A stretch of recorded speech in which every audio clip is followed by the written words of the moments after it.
The Ghana National Association of Teachers (NAT) and the Ghana National Education Campaign Coalition (GNEC) raised concerns about the commodification of basic education, which they say is a recipe for disaster. Acting General Secretary of NAT, Gifty Ampambil, during an Accra dialogue with political parties, said the association will resist any proposals that will make an already bad basic education system worse. We know that this agenda is being driven by the World Bank, and we think that as a nation we have our own priorities and that we should sit down together and discuss these priorities. We are saying that education is a social good and government must be mindful of this, and that it should not be allowed to be considered as a business commodity. There is going to be a widening of the gap between the poor and the rich, that government must provide education because it's a social good, which will ensure inclusion, a means of equitable distribution of the opportunities in this country, and the surest means to eradicate poverty in this country. The Deputy Education Minister, Dr. Yaose Educhum, who represented the NPP at the dialogue, says his party will not adopt education policies that will leave the poor even poorer. PPP should never be about making somebody rich. Making somebody rich in Ghana so that the children who are poor will stay in poverty, I don't think the New Patriotic Party will ever go on that tangent. We are not about making people rich at the expense of poor children who are crying every day for help. Poor parents who are struggling, and you want to make their situation worse?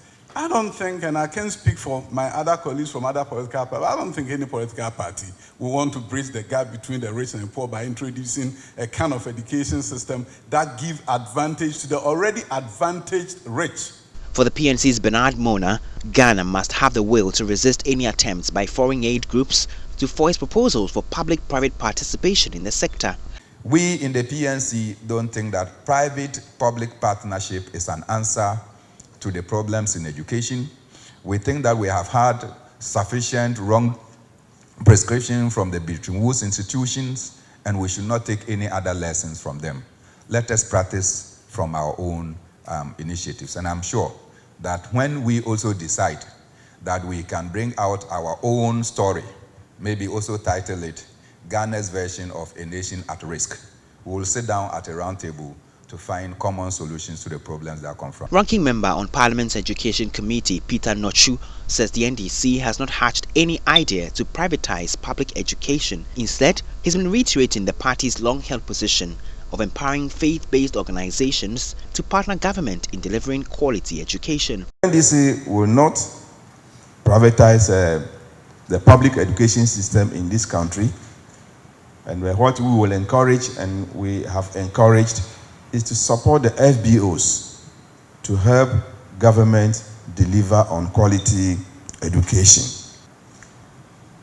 It is important that we get the various organizations very much aware that we have not reached a stage where government should outsource education to a private individual with public funds to run public schools. The Ghana Education Campaign Coalition (GNEC), however, wants monitoring and supervision of private basic schools to ensure adherence to strict standards.